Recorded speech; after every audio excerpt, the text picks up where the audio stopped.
નમસ્કાર વિદ્યાર્થી મિત્રો, ભૌતિક જ્ઞાન વિષય ધોરણ 12ના આ લેક્ચરમાં તમારું સ્વાગત છે. અગાઉના લેક્ચરમાં આપણે ગાઉસનો નિયમ ભણી ગયા હતા અને એ ગાઉસના નિયમ પછી વિદ્યુત ભારોના સતત વિતરણ, રેખીય વિતરણ, પૃષ્ઠ વિતરણ અને કદ વિતરણનો અભ્યાસ કર્યો હતો. હવે આ પ્રકારના વિદ્યુત ભારના વિતરણ અને ગાઉસના નિયમનો ઉપયોગ કરીને આપણે કઈ પ્રકારે ગાઉસનો નિયમ કઈ ઘટનાઓમાં કરી શકીએ, એટલે કે ગાઉસના નિયમોના ઉપયોગ જોઈશું. તો સૌથી પ્રથમ પહેલો ઉપયોગ કે જેમાં આપણે શું કરશું, એક અનંત લંબાઈનો તાર લેવાનો છે અને આ અનંત લંબાઈના તાર વડે ઉદ્ભવતું વિદ્યુત ક્ષેત્રનું મૂલ્ય આપણે શોધવાનું છે. તો આ આકૃતિમાં તમને હું એક સુરેખ અનંત લંબાઈનો તાર દર્શાવીશ. તો આ પ્રશ્ન આ પ્રમાણે હશે: અનંત લંબાઈના રેખીય વિદ્યુત ભાર ઘનતા લાંબડા વાળા સુરેખ તારથી ઉદ્ભવતા વિદ્યુત ક્ષેત્રનું સૂત્ર મેળવો. તો આકૃતિમાં તમને આ એક અનંત લંબાઈનો તાર દર્શાવેલો છે. આ જે તાર તમે જોઈ શકો છો એ અનંત લંબાઈનો તાર દર્શાવેલો છે અને એ તારમાંના દરેક બિંદુ પાસે એટલે કે વિદ્યુત ભાર આખા તારમાં સતત રીતે વિતરિત થયેલો છે. ધન વિદ્યુત ભાર સતત રીતે વિતરિત થયેલો છે. હવે આ તારમાં વિદ્યુત ભાર હોવાના લીધે આ તાર વડે વિદ્યુત ક્ષેત્ર ઉદ્ભવશે. તો આ તારથી તમે કોઈ પણ બિંદુએ કે જે બિંદુ તારથી આર અંતરે, આર ત્રિજ્યા જેટલા અંતરે કોઈ પણ બિંદુ રહેલા હોય તો એ પી બિંદુ પાસે વિદ્યુત ક્ષેત્રનું મૂલ્ય, શાનું મૂલ્ય આપણે શોધવાનું છે? વિદ્યુત ક્ષેત્રનું મૂલ્ય આપણે શોધવાનું છે. તો આપણે અહીંયા જોઈએ કે જે તે તારથી આર અંતરે રહેલા બિંદુઓ એટલે કેટલા હોઈ શકે. તો બાજુની આકૃતિમાં તમે જોઈ શકો કે આ જે તે તારથી આર અંતરે કોઈ બિંદુ તમે પી લેશો અને આ આખો તારને જો આપણે ફેરવીએ, આખા તારને આ પ્રમાણે આમ ફેરવીએ તો શું થશે કે જે તે આ પી બિંદુ એ આખા આ પ્રમાણે વર્તુળ સર્કલ પર ફરશે. એટલે કે આ પી બિંદુની જેવા જ આપણે બિંદુઓ P dash, P double dash, P triple dash આવા અલગ અલગ બિંદુઓ આપણે અહીંયા લઈ શકીએ કે જે એક સરખા જ અંતરે એટલે કે આર અંતરે જ આવેલા છે. હવે સરખા જ અંતરે આવેલા હોવાથી આ દરેક બિંદુ પાસે આપણને વિદ્યુત ક્ષેત્ર E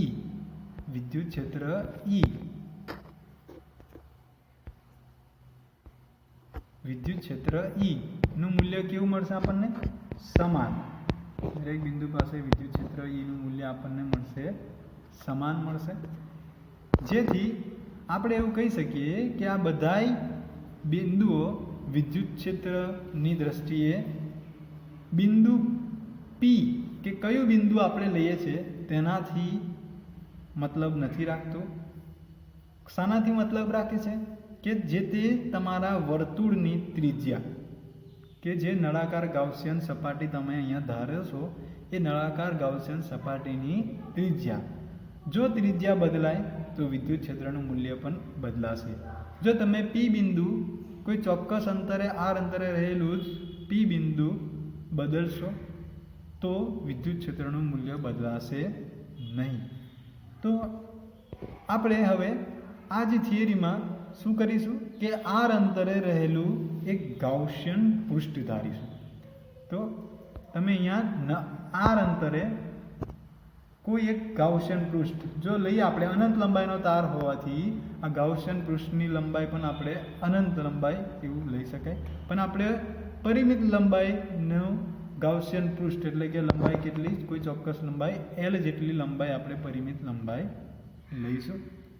અને આ ગાઉસિયન પૃષ્ઠના બે છેડા એટલે કે આ આગળ અંતિમ છેડો અને આ જે છે નીચે તરફનો એક અંતિમ છેડો, આ બંને આપણને નળાકાર ગાઉસિયન પૃષ્ઠના છેડા મળે છે. અને દરેક બિંદુ પાસે તમે જોઈ શકો કે આ નળાકાર ગાઉસિયન પૃષ્ઠની આ દરેક બિંદુ પાસે વિદ્યુત ક્ષેત્ર એ આ પ્રમાણે એટલે કે લંબ તરફ સપાટીને લંબ તરફની દિશામાં વિદ્યુત ક્ષેત્ર અહીંયા આપણને જોઈ શકાય છે. અને આ સપાટીને પણ દર્શાવતો સદિશ જે છે એટલે કે સપાટીનો સદિશ ડેલ્ટા એસ જે પણ આ જ દિશામાં હશે, જો જે તે સપાટીને દર્શાવતો સદિશ એ સપાટીને લંબ હોય એટલે અહીંયા વિદ્યુત ક્ષેત્ર અને સપાટી એકબીજાને લંબ હોવાને લીધે વિદ્યુત ક્ષેત્ર E અને સપાટીનો સદિશ જે બંને એકબીજાને કેવા થશે? સમાંતર થશે. એકબીજાને કેવા થશે? સમાંતર થશે. હવે આ થિયરીનું લખાણ આપણે જોઈએ. આકૃતિમાં સમાન રેખીય વિદ્યુતભાર ઘનતા લાંબડા ધરાવતો એક અનંત લંબાઈનો તાર દર્શાવેલો છે. તો તે જે તમે આપણે જોઈ ગયા છે, આજે બંને આકૃતિમાં વચ્ચે જે ધન વિદ્યુતભાર દર્શાવેલો જે તાર જે છે એ અનંત લંબાઈનો તાર, જેના પર ધન વિદ્યુતભાર સતત રીતે વિતરિત થયેલો છે.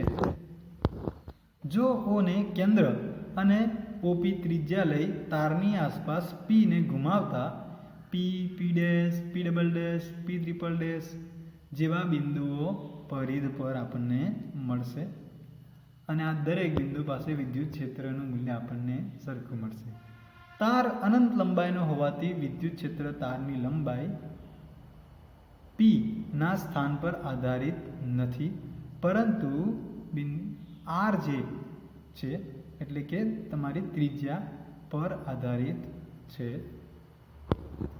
ક્ષેત્રની ગણતરી કરવા માટે આકૃતિમાં દર્શાવ્યા મુજબ એક નળાકાર ગૌસિયન સપાટી વિચારો. દરેક બિંદુએ વિદ્યુત ક્ષેત્ર ત્રિજ્યા વર્તી હોવાથી નળાકાર ગૌસિયન સપાટીના બે છેડાઓમાંનું ફ્લક્સ શૂન્ય થાય છે.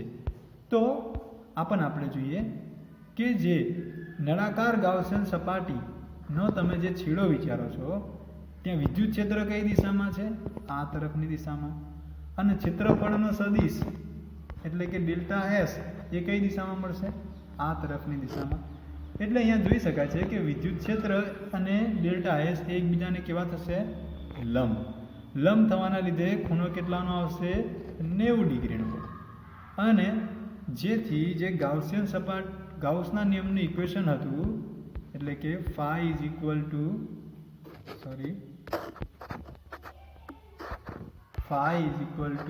E delta S cos theta, જેમાં થીટા બરાબર આપણે શું મૂકીશું? 90. જો 90 મૂકીએ તો જે તે અહીંયા cos થીટાનો જવાબ શું આવશે? તમારો 0.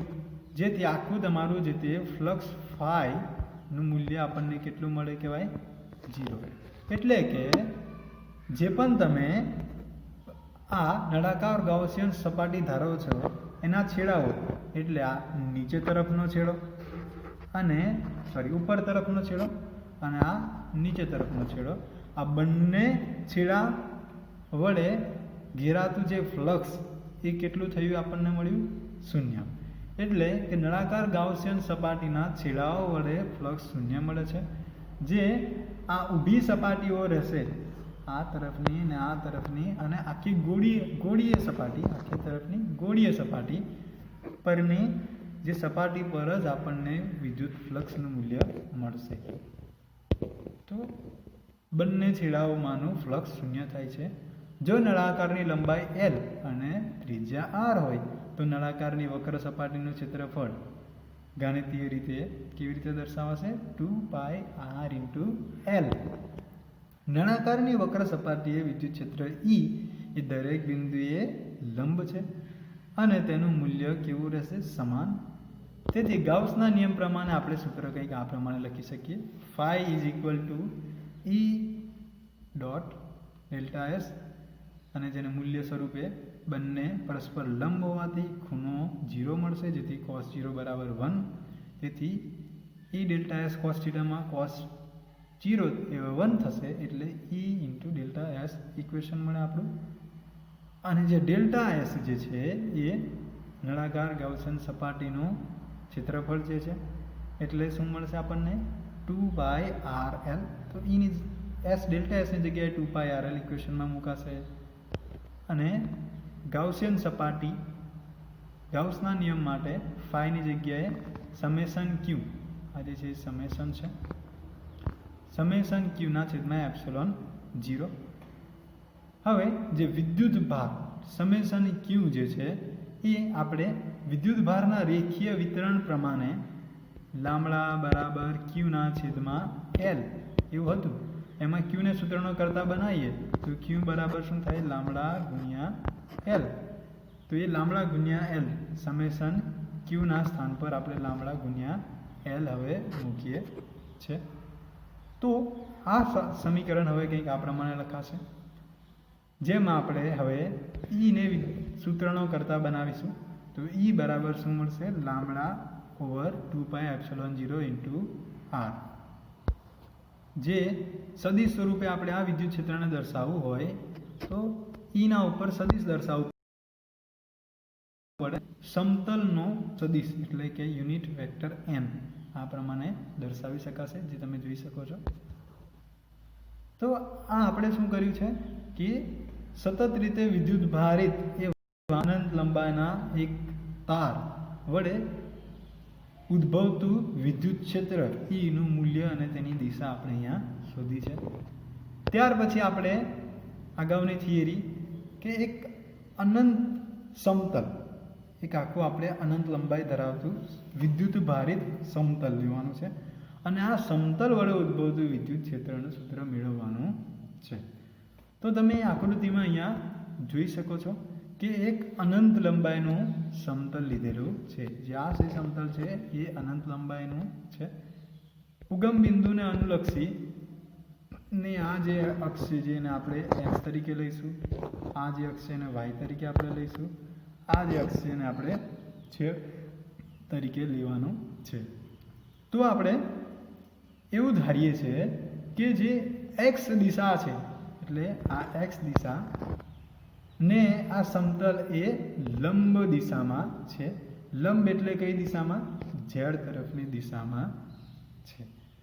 તો જો વિદ્યુત ક્ષેત્ર એ આ z સમતલથી લંબ એટલે કે આપણને x તરફની દિશામાં મળશે. અહીંયા જે વિદ્યુત ક્ષેત્રની દિશા એ આપણને કઈ તરફની દિશામાં મળશે? અહીંયા x તરફની દિશામાં મળશે. તો જે આકૃતિમાં તમને દર્શાવ્યું છે એ પ્રમાણે આપણે આ અનંત લંબાઈના સમતલના ઉગમ બિંદુ એટલે કે કેન્દ્રથી x તરફના ભાગના કોઈ બિંદુ પાસે એટલે કે આ અંતરે રહેલા કોઈ બિંદુ પાસે, એ જ રીતે બીજી બાજુમાં એક તો ધન x અને બીજી ઋણ x બંને બાજુ ના તરફના કોઈ બિંદુ, એટલે આ તરફના બિંદુને 1 તરીકે દો, બીજી બાજુનું જે સમતલ કે જે છે એને બીજા નંબરનું બિંદુ કહી દો. તો એ તરફના બિંદુઓ પાસે આપણે વિદ્યુત ક્ષેત્રનું મૂલ્ય શોધવાનું છે. તો આ જે સમતલ વડે ઉદ્ભવતું વિદ્યુત ક્ષેત્ર તમે આ કોઈ પણ બિંદુ પાસે, આ તરફના બિંદુ પાસે મેળવવા માંગો તો એ તરફ વિદ્યુત ક્ષેત્રની દિશા પણ આમ છે અને જે તમારું સમતલ તમે લેશો એને પણ વિદ્યુત ક્ષેત્ર એનો સદિશ પણ તમને આ દિશામાં મળશે. એટલે બંને કેવા મળે છે? સમાંતર. તેથી cos 0 બરાબર 1 લેવાશે ગાઉસના નિયમમાં. તો જે આપણે આ પ્રમાણે આકૃતિની અહીંયા સમજૂતી લઈ શકાય. આ જે ગાઉસિયન સપાટી છે તેના સપાટી પરની વિદ્યુતભારની પૃષ્ઠ ઘનતા સિગ્મા છે, જે તમે જોઈ શકો છો આકૃતિમાં. ત્યાર પછી થિયરી. આકૃતિમાં સમાન વિદ્યુતભાર ઘનતા સિગ્મા ધરાવતો એક અનંત સમતલ દર્શાવેલ છે. સમતલને લંબ રૂપે x અક્ષ લઈએ તો દરેક બિંદુએ વિદ્યુત ક્ષેત્ર x દિશાને સમાંતર હોવું જોઈએ. આકૃતિમાં દર્શાવ્યા મુજબ ગૌસિયન સપાટી તરીકે એ આડછેદ ક્ષેત્રફળવાળો સમઘન આપણે લઈ શકીએ. તો જે અહીંયા એ આડછેદવાળો એક સમઘન અહીંયા લીધેલો છે, જે તમે આકૃતિમાં જોઈ શકો છો. અહીં સપાટી 1 અને 2 ના કારણે આપણને ફ્લક્સ મળે છે. તો અહીંયા બે સપાટીઓ મળે છે આપણને આખા સમઘનમાં, એક ધન x તરફ અને બીજી ઋણ x તરફની દિશામાં તમે જોઈ શકો છો 1 અને 2 વડે દર્શાવેલો છે. તો આ બંને સપાટીઓ વડે આપણને ફ્લક્સ મળે છે. તો આ બંને સપાટીઓનું ફ્લક્સ એટલે સપાટી 1 નું ફ્લક્સ φ1 વત્તા બીજી સપાટીનું ફ્લક્સ એટલે φ2 નો આપણે અહીંયા સરવાળો કરીએ તો આપણને કુલ ફ્લક્સ મળી જાય. તો φ1 એ પણ તમારું E × A પ્રમાણે જ મળશે અને φ2 એ પણ E × A પ્રમાણે જ મળશે. અહીંયા બંને બાજુના જે ક્ષેત્રફળો છે એ સમાન છે અને બંને બાજુ એ સરખા અંતરે આવેલી હોવાથી વિદ્યુત ક્ષેત્રના મૂલ્ય પણ સરખા જ, એટલે E × A બંને માટેના જવાબ φ1 અને φ2 ના જવાબ સરખા જ આવશે. જેથી સરવાળો કરતાં આપણને ઇક્વેશન શું મળશે? 2 ટાઈમ્સ EA અને φ = Q/ε0 ગાઉસના નિયમ પ્રમાણે તમે લખી શકો અને E ને સૂત્રનો કરતાં હવે આપણે બનાવીએ તો E = ઇક્વેશન આપણને મળશે. તો આ જે ઇક્વેશન જે છે એ જે છે અનંત લંબાઈના સમતલ વડે ઉદ્ભવતું વિદ્યુત ક્ષેત્રનું સૂત્ર. તો અહીંયા તમે જોઈ શકો છો કે અહીંયા કેટલા અંતરે તમે સમતલ લો છો.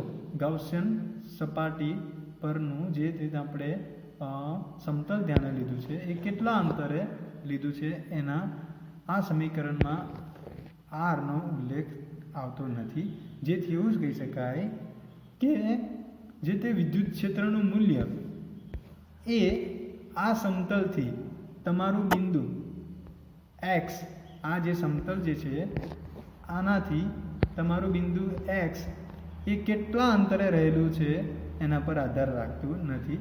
એટલે કે જો તમે આ બિંદુ વડે ઘેરાતું ફ્લક્સનું મૂલ્ય શોધો, વિદ્યુત ક્ષેત્રનું મૂલ્ય શોધો, એનાથી દૂરના કોઈ સમતલે વિદ્યુત ક્ષેત્ર શોધો, એનાથી દૂરના કોઈ બિંદુએ વિદ્યુત ક્ષેત્ર શોધો. એ જ રીતે જમણી તરફ પણ કોઈ પણ બિંદુએ તેનાથી દૂર કે તેનાથી નજદીક સમતલ લઈ શકો.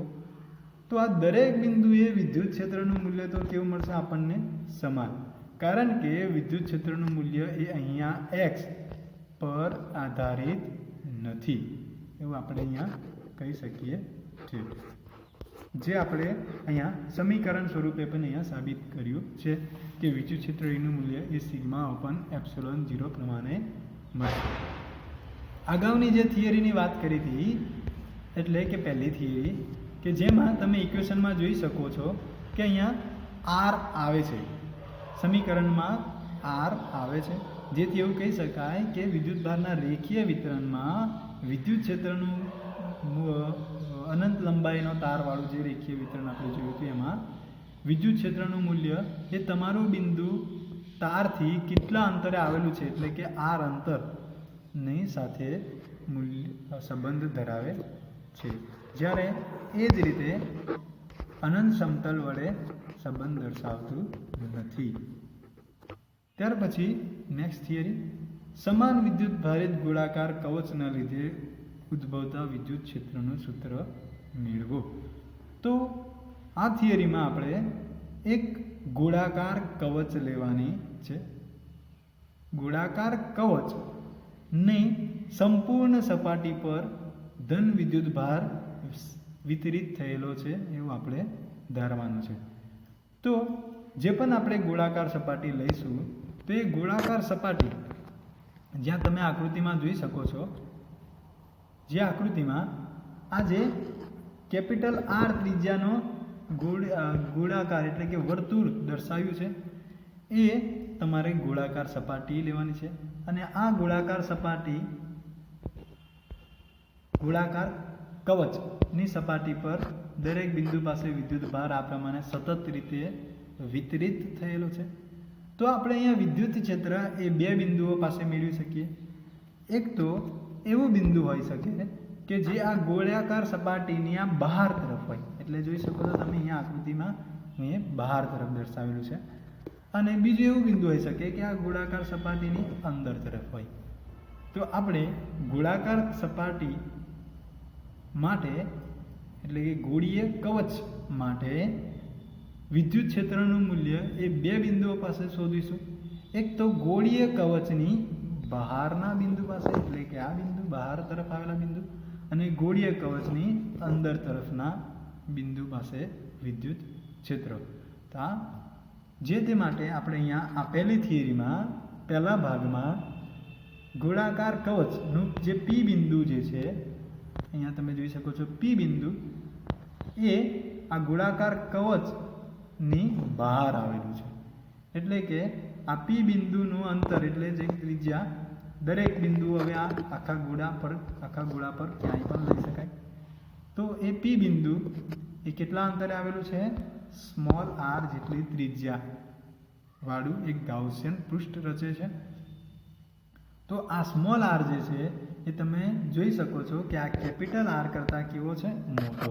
એટલે કે small R is greater than capital R. આ પ્રમાણે આપણને અહીંયા મળે છે.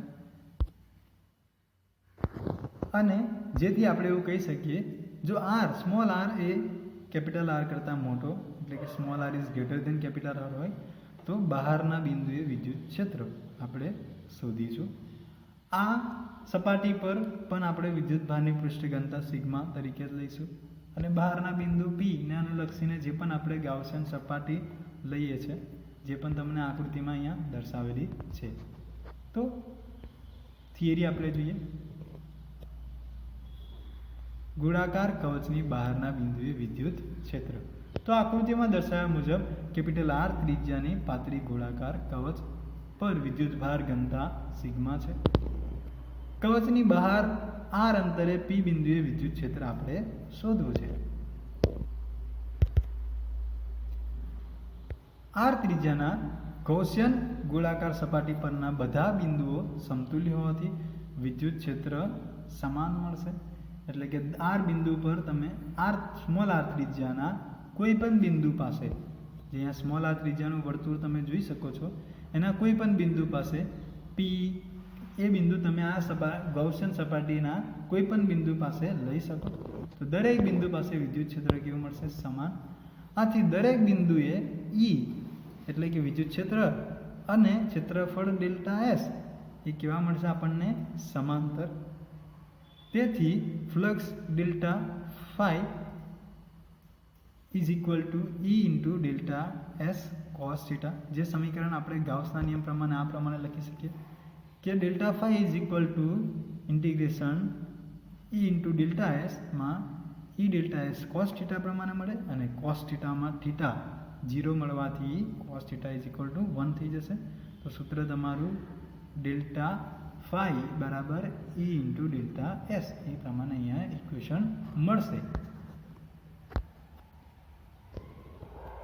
ગોળાની સપાટી પરના બધા બિંદુઓમાંથી પસાર થતા ફ્લક્સનો સરવાળો કરતા કુલ ફ્લક્સ ફાઈ બરાબર તમને શું મળશે? સમેશન દરેક પાસેનો આપણે દરેક સૂક્ષ્મ ખંડોનો આપણે સરવાળો કરીએ તો ફ્લક્સ ફાઈ બરાબર શું લખવું પડે? સમેશન ઈ ઇન્ટુ ડેલ્ટા એસ. જે સમેશન શાનો કરવાનો છે? સરવાળો કરવો પડશે આપણને. જે સૂક્ષ્મ ખંડોનો ક્ષેત્રફળ આપણે લીધું છે, અલગ અલગ સૂક્ષ્મ ખંડો લીધા છે, એનો આપણે સરવાળો કરીશું. તો ઈ એ વિદ્યુત ક્ષેત્ર જે છે સમાન છે, એટલે સમેશનની બહાર અને સમેશનની અંદર શું રહેશે? હવે ડેલ્ટા એસ. અને જે દરેક નાના સૂક્ષ્મ ખંડોનો સરવાળો કરીએ તો શું મળશે આપણને? કુલ ગોળાનું એટલે કે કુલ ગોળીય કવચનું ક્ષેત્રફળ. તો ઇક્વેશન તમારું થશે phi is equal to E into S.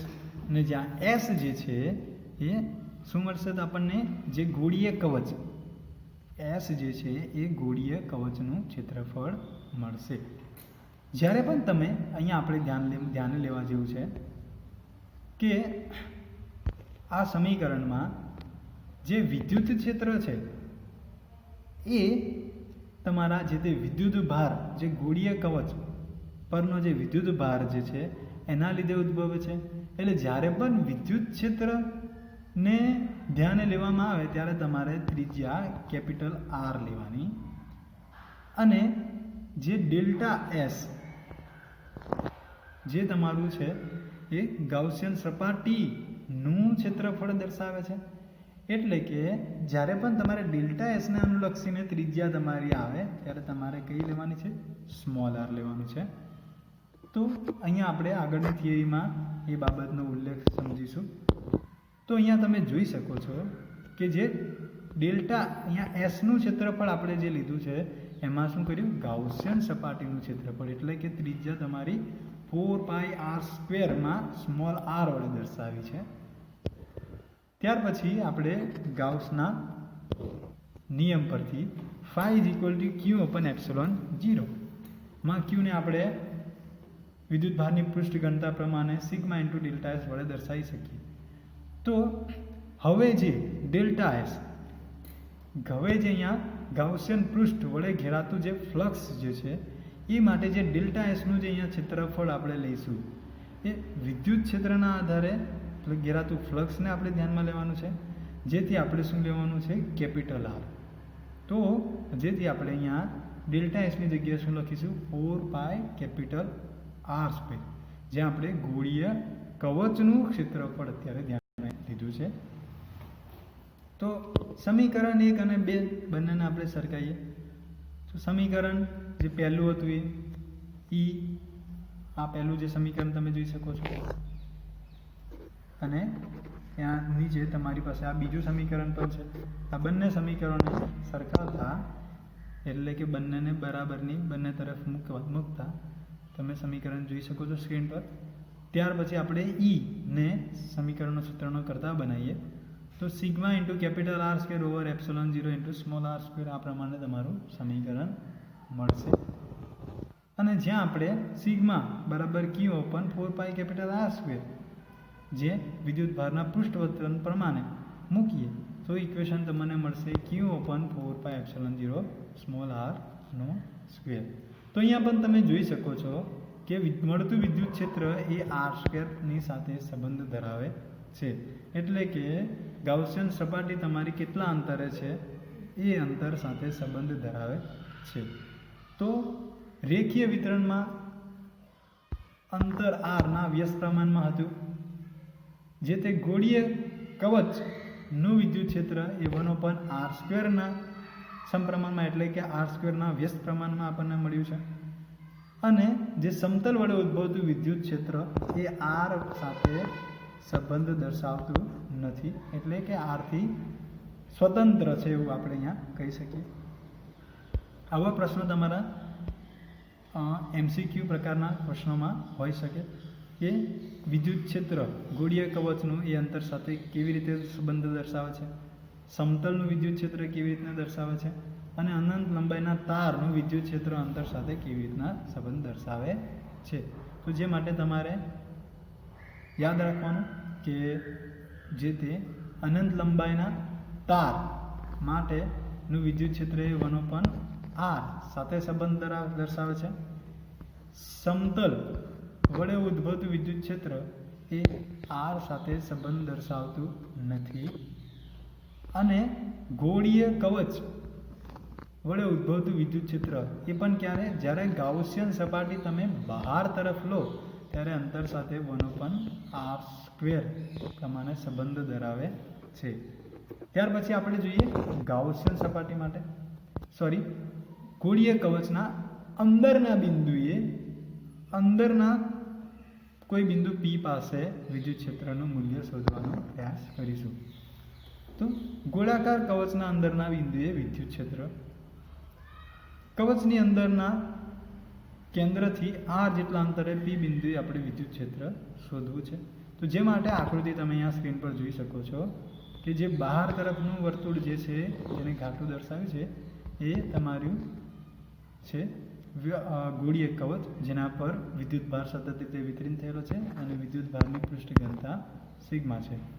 અને અંદર તરફના કોઈ ચોક્કસ r અંતરે રહેલા બિંદુએ આપણે P બિંદુએ વિદ્યુત ક્ષેત્ર શોધવાનું છે, જેથી આ સપાટી કે જે સરખા અંતરે રહેલું ગોળીય કવચ આપણે ધારી શકીએ એ પણ, તો એને આપણે શું કહીશું, એને આપણે ગાઉસિયન સપાટી તરીકે એ અંતર એ small r is less than capital R હોવાથી કવચની અંદરના બિંદુએ વિદ્યુત ક્ષેત્ર એવું આપણે અહીંયા કહી શકીએ. હવે થિયરી જોઈએ.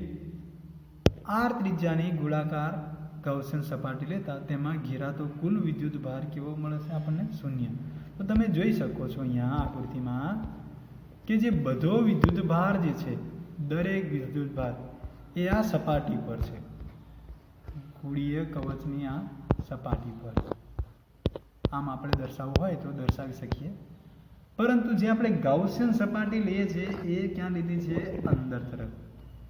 અને આ ગાઉસિયન સપાટીની અંદરમાં કોઈ જ ધન વિદ્યુતભાર દેખાતો નથી, કોઈ જ વિદ્યુતભાર આવેલો નથી. એટલે કે અંદરના ભાગમાં વિદ્યુતભાર ક્યુ બરાબર આપણને કેટલો મળે છે? 0. એટલે કે વિદ્યુતભાર અંદરના ભાગમાં છે જ નહીં, 0 છે. જેથી તમે ગાઉસના નિયમમાં ક્યુ બરાબર 0 મૂકશો એટલે આપણને ફ્લક્સનું મૂલ્ય કેટલું મળશે? 0. આપણને કેટલું મળશે? 0. અને જો ફ્લક્સનું મૂલ્ય 0 હોય તો આપણે એવું કહી શકીએ કે અંદરના ભાગમાં આપણને વિદ્યુત ક્ષેત્ર મળશે નહીં. તો ગાઉસના નિયમ મુજબ પ્રમાણે phi is equal to q upon epsilon 0. અને જે સમીકરણ તમે અહીંયા પણ જોઈ શકો છો કે જેમાં ક્યુની કિંમત 0 મૂકવાથી E ઇન્ટુ ડેલ્ટા એસ આપણને શું મળશે? 0. તેથી આપણને E ઇન્ટુ અહીંયા પણ સમીકરણમાં into 4πr² is equal two આપણને શું મળશે? 0. અને જેથી વિદ્યુત ક્ષેત્ર આપણને 0 મળે છે. જેથી આપણે કહી શકીએ કે વિદ્યુત ભારિત ગોળાકાર કવચના લીધે કવચની અંદરના બધા બિંદુએ વિદ્યુત ક્ષેત્ર 0 મળે છે, 0 મળે છે. એટલે કે જ્યારે પણ વિદ્યુત ક્ષેત્ર આ ગોળીય કવચના અંદરના કોઈ પણ આ બધા બિંદુઓ પાસે તમે વિદ્યુત ક્ષેત્ર મેળવવાનો પ્રયાસ કરો, એ બિંદુ ક્યાંય પણ હોઈ શકે, તો આ દરેક બિંદુ પાસે વિદ્યુત ક્ષેત્ર ઈનું મૂલ્ય કેટલું મળશે આપણને? 0. કેમ? કારણ કે આ ગાઉસિયન, કોઈ પણ તમે ગાઉસિયન સપાટી ધારશો તો એ ગાઉસિયન સપાટી વડે ઘેરાતો વિદ્યુત ભાર કેટલો છે? 0. તો આ પ્રમાણે તમારે દરેક આજે ગાઉસના નિયમનો ઉપયોગ કરીને આપણે અલગ અલગ થિયરી આપણે તારવી છે. એના MCQમાં પણ ઘણા પ્રશ્નો હોય છે. એટલે કે તમારે આ ચેપ્ટર માટે આ તમને થિયરો MCQ પોઈન્ટ ઓફ વ્યૂથી સારી રીતે સમજીને તૈયાર કરવાની રહેશે. એ જ સાથે આજનો આપણો આ લેક્ચર અહીંયા સંપૂર્ણ કરીએ છીએ. અને આ પછી આપણે જાતે આપણા પાઠ્યપુસ્તકના ઉદાહરણના લેક્ચર આપણે અપલોડ કરીશું. અને ત્યાર પછી આપણે સ્વાધ્યાયના દાખલો પણ સાથે સાથે તમારા દ્વારા સોલ્વ કરાવીશું. અને એ જ સાથે આજનો લેક્ચર અહીંયા સંપૂર્ણ થાય છે. અસ્તુ.